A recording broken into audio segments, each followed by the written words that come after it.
I've been making different kinds of outdoor art and installation art around the city of Detroit for a few years now. I wanted to use some of the empty window spaces in abandoned buildings. With the first portrait installation, there are 9-foot by 7-foot portraits, and these were put in the building's 16 empty window spaces in 2014. I worked with the nonprofit art group CADE to put together a list of different people. The main idea, it was to show leaders and activists who struggled for their fellow inhabitants. There are names of people that everyone knows, but fewer are able to put a face with a name. This painting series, it tries to fill that gap and make the story of Detroit more complete. The second installation of the series focused on poets and minority publishers. This installation is on Trumbull in the Woodbridge neighborhood by Wayne State University. Poetry and publishing wasn't actually a subject I knew very much about, and because so many of the people in the series are working and living in the area, I was able to meet a lot of them and take pictures of them to use for the paintings. And this is a big difference from the current series that I'm now working on. This is an area now that is totally erased. The theme of the new installation will be the Black Bottom neighborhood and Paradise Valley Entertainment District. From around the 1920s to the 1960s, it was one of the only places actually that Black people could live in Southeast Michigan and own businesses. I'm painting people that grew up in this neighborhood, like Joe Lewis, and then trained here and got his start. Longtime mayor of Detroit, Coleman Young, and human rights activist Ron Scott. The commercial district for Black Bottom was an area known as Paradise Valley. Paradise Valley ran along Hastings Street mainly, north and south. My father was Joe Von Battle, and he had a record store on Hastings Street that he opened in 1945.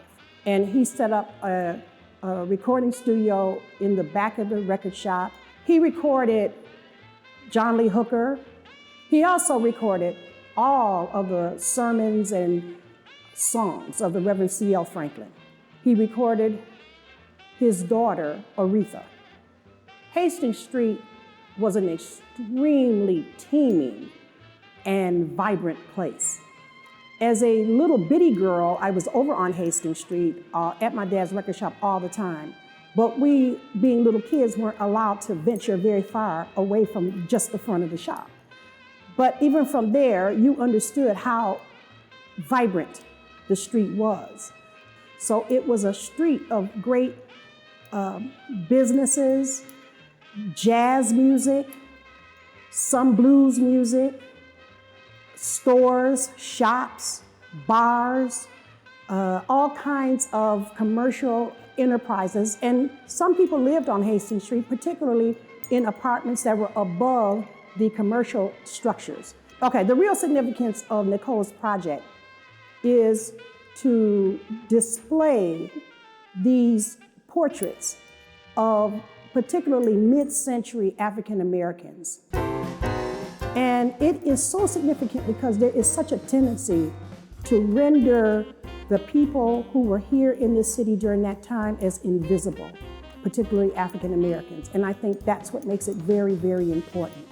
That there was, in fact, a very vibrant, a very dynamic history that was taking place during those years of the mid-century of Detroit. The only person in the series I am painting who I knew was the activist Ron Scott. Ron co-founded the Black Panthers in Detroit, and in the 1970s, he was the spokesperson for the Coalition Against Police Brutality. The coalition put a lot of pressure on the police to reform, and the group still works today in the city.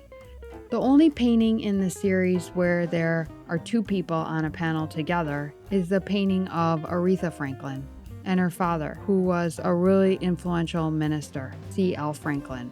He was known to have a $1 million voice, and he led the New Bethel Baptist Church, which first started on Hastings Street. I like putting art outside because hopefully it has a chance to reach everybody. I also really like making art that's about the city and about the history of the place, and then putting it on the streets. The whole Detroit Portrait series has been going for about 3 years. They're unfamiliar with who the faces are, but when I tell them their names, the light bulb goes off.